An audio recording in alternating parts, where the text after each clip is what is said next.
کریں، اسی کی تکبیر کی صداؤں کو بلند کیا کریں، اسی کی تحلیل کے آوازوں کو اجاگر کیا کریں، اسی کی تسبیح گیت گایا کریں۔ چنانچہ ارشاد ہوا وما خلقت الجن والانس الا لیعبدون، اور میں نے نہیں بنایا جنات اور انسان کو مگر اپنی پوجا، اپنی بندگی اور اپنی عبادت کے لیے۔ حمد و ثنا کے بعد عرب حرب انگنت اور بے شمار درود و سلام ہوں اس ہستی اقدس و مقدس پر کہ جن کا نام نامی اور اسم گرامی محمد کریم صلی اللہ علیہ وعلی آلہ وصحبہ وبارک وسلم ہے۔ اللہ رب العزت نے امام الہدیٰ علیہ الصلوۃ والتسلیم کو اہل کائنات کی ہدایت اور ان کی رہنمائی کے لیے مبعوث فرمایا، اور آپ کی ذات بابرکات کے ذریعے اہل کائنات کی ہدایت اور ان کی رہنمائی کا خوب بندوبست فرمایا۔ اللہ رب العزت نے امام الہدیٰ علیہ الصلوۃ والتسلیم کی سیرت طیبہ میں طرح طرح کی خصوصیات کو ودیت فرما دیا تھا، اور گوناگوں قسم کی صفات کو آپ کی ذات اقدس و مقدس کا حصہ بنا دیا تھا۔ اور ان تمام باتوں سے بڑھ کر یہ کہ میرے آقا کی زندگی میں کوئی صبح ایسی نہیں آئی، کوئی شام اور کوئی رات ایسی نہیں آئی، دکھوں کی کوئی گھڑی اور خوشیوں کا لمحہ ایسا نہیں آیا جب مالک کائنات نے اپنی تائید کو، اپنی نصرت کو اور اپنی حمایت کاملہ کو آپ کے شامل حال نہ فرمایا۔ اور ان تمام باتوں سے بڑھ کر یہ کہ عرش کے رب نے اپنی آخری کتاب حمید کو سید العرب والعجم امام المتقین والابرار حضرت اشرف الانبیاء والمرسلین حضرت خاتم النبیین جناب محمد کریم صلی اللہ علیہ وسلم کے قلب اطہر پہ نازل فرما دیا تھا۔ اسی کتاب حمید کے ایک انتہائی فصیح و بلیغ عنوان جو توحید کے بعد اپنے اندر بہت سی خیر والی باتوں کو، بہت سی فائدہ مند باتوں کو، بہت سی فکر انگیز اور توجہ طلب باتوں کو اپنے اندر سموئے ہوئے ہے، اس حوالے سے اپنی چند گزارشات کو آپ حضرات کے گوش گوار کرنے کا سلسلہ جاری و ساری ہے۔ بات حضور کے نظام کی ہو رہی ہے، نظام مصطفیٰ علیہ الصلوۃ والتسلیم کے حد و حال کیا تھے،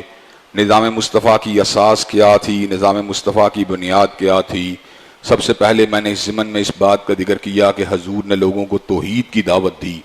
اور توحید کی بنیاد کے اوپر تشکیل امت کا تصور پیش کیا۔ یہ امت قبیلے کی بنیاد پہ مارد وجود میں نہیں آئی، علاقے کی بنیاد پہ مارد وجود میں نہیں آئی، شرقی غربی کی بنیاد پہ مارد وجود میں نہیں آئی، بلکہ امت اگر مارد وجود میں آئی ہے تو اللہ تبارک و تعالیٰ کی وحدانیت کی بنیاد پہ مارد وجود میں آئی ہے۔ محبت اگر ہونی چاہیے تو اللہ کے لیے ہونی چاہیے، نفرت اگر ہونی چاہیے تو اللہ تبارک و تعالیٰ کی رضا کے لیے ہونی چاہیے۔ محبت اس کے ساتھ جو اللہ والا ہے، نفرت اس کے ساتھ جو اللہ تبارک و تعالیٰ کے دین کا دشمن ہے، دین کا مخالف ہے۔ حضرات گرامی قدر جب محبت اور نفرت اللہ تبارک و تعالیٰ کے لیے ہونی شروع ہو جائے تو انسان کے سوچ و فکر کے تمام زاویے بدل جاتے ہیں۔ انسان ہر اس شخص کا درد اپنے دل میں اترتا ہوا محسوس کرتا ہے جو کلمہ گو مسلمان ہے، چاہے وہ دنیا کے کسی بھی علاقے کے اندر موجود ہو۔ آج ہمارے یہاں پر فلسطین، کشمیر اور برما کے حوالے سے جو بے دردی پائی جاتی ہے، خود غرضی پائی جاتی ہے، اس کی بنیادی وجہ یہ ہے کہ آج ہماری بنیاد محبت اور نفرت کی، محبت اور عداوت کی عقیدہ توحید نہیں ہے۔ اگر عقیدہ توحید ہمارے دل میں صحیح طور کے پر اپنی جڑوں کو مضبوط کر چکا ہو تو فلسطینیوں کے درد کو ہم اپنے دل میں اترتا ہوا محسوس کریں گے، کشمیریوں کے درد کو اپنے دل میں اترتا ہوا محسوس کریں گے، برمیوں کے درد کو اپنے دل میں اترتا ہوا محسوس کریں گے۔ اخوت اس کو کہتے ہیں، چبھے کانٹا جو کابل میں تو ہندوستان کا ہر پیر و جواں بے تاب ہو جائے۔ حضرات گرامی قدر حضرت رسول اللہ صلی اللہ علیہ وسلم نے جہاں پر توحید کی دعوت دی، توحید کی بنیاد کے اوپر تشکیل امت کا ایک عظیم الشان کارنامہ انجام دیا، وہیں پر حضرت رسول اللہ صلی اللہ علیہ وسلم نے اس انقلاب آفری نظام کے ذریعے کائنات کو کیا ڈیلیور کیا۔ اس ڈیلیوری سے قبل میں آپ حضرات کے سامنے گزشتہ خطبہ جمعہ سے اس بات کو رکھ رہا ہوں کہ ہر نظام کی اساس، ہر انقلاب کی بنیاد ایک ڈاکومنٹ پہ ہوتی ہے، ایک دستور پہ ہوتی ہے۔ اس کے تمام چیزیں جو ریفلیکٹ ہوتی ہیں وہ اسی دستور کی بنیاد پر ریفلیکٹ ہوتی ہیں۔ اللہ تبارک و تعالیٰ کے حبیب علیہ السلام نے بھی کائنات کے لوگوں کو ایک دستور عطا کیا تھا۔ وہ دستور کیا تھا؟ وہ اللہ تبارک و تعالیٰ کی کتاب تھی، وہ حضرت رسول اللہ صلی اللہ علیہ وسلم کی سنت تھی۔ حضرات گرامی قدر کتاب اللہ کے ضمن کے اندر حضرت رسول اللہ صلی اللہ علیہ وسلم نے اپنے صحابہ کو اور اپنی امتیوں کو اس کتاب کے حقوق سے آگاہ کیا، اس کتاب کے حوالے سے ہماری ذمہ داریوں سے ہمیں آگاہ کیا، اور ہمیں یہ بات سمجھائی کہ ہماری اس کتاب کے حوالے سے بہت سی اہم ذمہ داریاں ہیں جن کو ہم نے ہر صورت انجام دینا ہے۔ حضرات گرامی قدر اس ضمن کے اندر پہلی بات جو ہمیں اپنے حضور سے حاصل ہوئی، اپنے رسول سے حاصل ہوئی، اپنے پیغمبر سے حاصل ہوئی، اپنے ہادی سے حاصل ہوئی، اپنے مقتدا سے حاصل ہوئی، اپنے پیشوا سے حاصل ہوئی، اپنے رہنما سے حاصل ہوئی، حضرت خاتم النبیین سے حاصل ہوئی، حضرت امام الانبیاء سے حاصل ہوئی، وہ حضرت رسول اللہ صلی اللہ علیہ وسلم کی یہ تعلیم تھی کہ ہمارا اس کتاب کے اوپر انمٹ یقین ہونا چاہیے۔ اس یقین و ایقان کے پس منظر کے اندر میں نے آپ حضرات کے سامنے کچھ ادلہ کو رکھا تھا کہ یہ کتاب منزل من اللہ ہے، اس لیے کہ اس کی زبان تازہ ہے، اس لیے کہ اس کے مضامین کے اندر کوئی داخلی تضاد موجود نہیں ہے،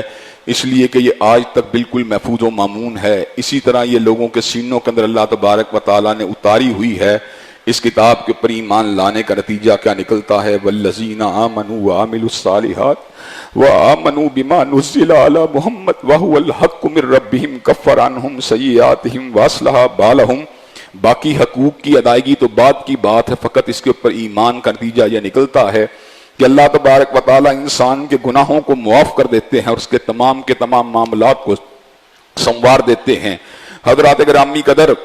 کیا ہمارا کتاب اللہ کے پر اس طرح کا یقین ہے جس طرح کا ہونا چاہیے؟ یقیناً ہم سب اس بات کو تسلیم کرتے ہیں، اس بات کے پر یقین رکھتے ہیں کہ یہ اللہ تبارک و تعالیٰ کی کتاب ہے، لیکن اس کتاب کے جو باقی ماندہ حقوق ہیں اس کی ادائیگی سے ہم بہت دور ہیں۔ حضرات گرامی قدر، اس کتاب کے حوالے سے ہماری بہت سی اہم ذمہ داریاں ہیں، جن میں سے ایمان کے بعد پہلی ذمہ داری یہ ہے اس کی تلاوت کی جائے۔ آج کا مسلمان رمضانی مسلمان ہے، قرآن مجید کو جب کھولتا ہے، جب رمضان کا مہینہ آتا ہے، تراویح کے موقع پر امام پڑھتا ہے، مقتدی سنتا ہے، باقی سارا کا سارا سال ہم قرآن مجید کے الفاظ سے، اس کی آیات بینات سے اور اس ذکر حکیم کی تلاوت سے بہت دور رہتے ہیں۔ حضرات گرامی قدر، اس کی تلاوت کرنا انتہائی مفید ہے اور انتہائی ضروری ہے۔ حضرات گرامی قدر، اس کی تلاوت کے نتیجے کے اندر اللہ تبارک و تعالی انسان کو اتنا ثواب دیتے ہیں، اتنی نیکیاں دیتے ہیں کہ ہر حرف کی ادائیگی کے اوپر 10 نیکیاں انسان کے نامہ یا مال میں داخل ہوتی چلی جاتی ہیں۔ حضرات گرامی قدر، اس کتاب کی تلاوت کے نتیجے کے اندر انسان کے سارے روگ اور سارے کے سارے غم دور ہونا شروع ہو جاتے ہیں۔ انسان کے اندر ایک داخلی طاقت اور قوت جو ہے وہ پیدا ہونا شروع ہو جاتی ہے۔ انسان کو اس کے نتیجے میں ایک سکون ملتا ہے، طمانینت ملتی ہے اور روحانی اعتبار سے کیسی لذت ملتی ہے کہ انسان کے تمام نفسیاتی عارضے اس کتاب کی تلاوت سے تحلیل ہونا شروع ہو جاتے ہیں۔ کجاتکم موعظۃ من ربکم وشفاء لما فی الصدور، تحقیق تمہارے تک تمہارے رب کی نصیحت آپ پہنچی ہے، جو جینے کے جتنے روگ ہیں ان سب کے لیے شفا ہے۔ وَنُنَزِّلُ مِنَ الْقُرْآنِ مَا هُوَ شِفَاءٌ وَرَحْمَةٌ لِّلْمُؤْمِنِينَ، اور اللہ تبارک و تعالیٰ نے ایسی کتاب کو نازل کیا جس کے اندر مومنوں کے لیے شفا بھی ہے اور رحمت بھی ہے۔ حضرات گرامی قدر، اس کتاب بینات کے ساتھ، اس کتاب مبین کے ساتھ، اس کی آیات بینات کے ساتھ تمسک کا نتیجہ یہ نکلتا ہے کہ اللہ تبارک و تعالیٰ مسلسل اس کے ساتھ تمسک کی وجہ سے انسان کو وہ دیتے ہیں جو مانگنے والے کو بھی عطا نہیں فرماتے۔ حضرات گرامی قدر، اللہ تعالیٰ سے باتوں کو منوانے کے طریقے دو ہیں۔ ایک طریقہ یہ ہے کہ انسان خود اس چیز کو اپنی زبان کے اوپر لے کے آئے جس کی اس کو طلب ہے، اس کو دعا کہتے ہیں، اور دوسری بات یہ ہے پہم مسلسل اللہ کے ذکر کے اندر مشغول رہے، اللہ تبارک و تعالیٰ کے سامنے اپنے دل کو کھول کے رکھے اور اللہ تعالیٰ کو علیم بذات الصدور سمجھتے ہوئے، علیم و خبیر سمجھتے ہوئے اپنے دل کو اور اپنی نفسیانی خواہشات کو، اپنی آرزوؤں کو اس کے سامنے پیش کر دے کہ اللہ تو علام الغیوب ہے، تو ہر چیز کو جانتا ہے، تجھے پتا ہے میرے دل میں کیا ہے، میرے معاملات کیا ہیں، میرے مشاکل کیا ہیں، میری مشکلات کیا ہیں، میری تکلیفیں کیا ہیں، میری اذیتیں کیا ہیں، میرے وساوس کیا ہیں، میری ضروریات کیا ہیں، مجھے کہاں کہاں تیری مدد کی ضرورت ہے، کہاں کہاں تیری معاونت کی ضرورت ہے۔ حضرات گرامی قدر، ذکر کا سلسلہ جاری ہوتا ہے، اللہ کو پتا ہوتا ہے میرا بندہ میری یاد کے اندر مصروف ہے، وہ کہتا ہے فَاذْكُرُونِي اذْكُرْكُمْ، تم میرا ذکر کرو میں تمہارا ذکر کروں گا۔ حضرات گرامی قدر، اس ذکر کے نتیجے کے اندر اللہ تبارک و تعالیٰ کی تائید بندہ مومن و مسلمان کے ساتھ ہو جاتی ہے، اور اس کے مد مقابل ذکر الہی کی دوری کی وجہ سے نتیجہ کیا نکلتا ہے؟ وَمَن يَعْشُ عَن ذِكْرِ الرَّحْمَٰنِ نُقَيِّضْ لَهُ شَيْطَانًا فَهُوَ لَهُ قَرِينٌ، جو رحمان کے ذکر سے اعراض کرتا ہے اللہ تبارک و تعالیٰ اس کے اوپر ایک شیطان کو مقرر کر دیتے ہیں جو اس کا ساتھی بن جاتا ہے۔ حضرات گرامی قدر، اس ذکر سے اعراض کے نتیجے میں گو تلاوت کے ساتھ ساتھ اس کی نصیحتوں کے پر عمل نہ کرنا بھی اس بات میں شامل ہے، لیکن اس سے اعراض کا نتیجہ کیا نکلتا ہے؟ اللہ تبارک و تعالیٰ خود فرماتے ہیں من اعرض عن ذکری فإن له معیشۃ ضنکا ونحشرہ یوم القیامۃ یاما، جو میرے ذکر سے روگردانی کرے گا